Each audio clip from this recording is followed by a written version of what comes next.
নমস্কার, আমি সুস্মিতা ব্যানার্জি। সাউথ কলকাতার একটি স্কুলের আমি প্রধান শিক্ষিকা। আজ ফুড কথা ম্যাগাজিনের তরফ থেকে আমার একটা ছোট্ট ইন্টারভিউ নিতে আসা হয়েছে এবং সেটার জন্য আমি ফুড কথা ম্যাগাজিনের প্রত্যেকের কাছে থ্যাঙ্কফুল অ্যান্ড গ্রেটফুল।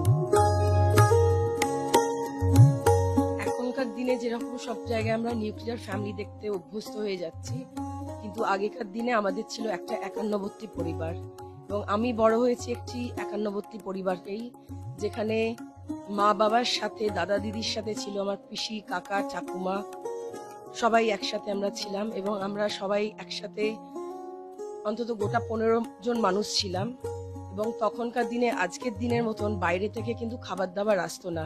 বাড়িতে লোকজন যখন আসতো সবকিছুই বাড়িতেই তৈরি হতো, প্রত্যেকের বাড়ির মতনই। আমার বাড়িতেও আমার মা ঠাকুমা ভীষণ ভালো কুক ছিলেন এবং ঠাকুমা যেরকম নানান রকম বাঙালি মিষ্টি বানাতেন, আমার মা অত্যাধিক ভালো কন্টিনেন্টাল, তখনকার দিনের কন্টিনেন্টাল ফুড, বেক ফুড, আমার প্রথম বানানো কেক আমার ক্লাস 4-এ আমার মায়ের হাতেই শেখা। ব্রেড, তখনকার দিনে কিন্তু কোনো ইউটিউব চ্যানেল ছিল না, না আমাদের কোনো সোশ্যাল মিডিয়া সাইট ছিল।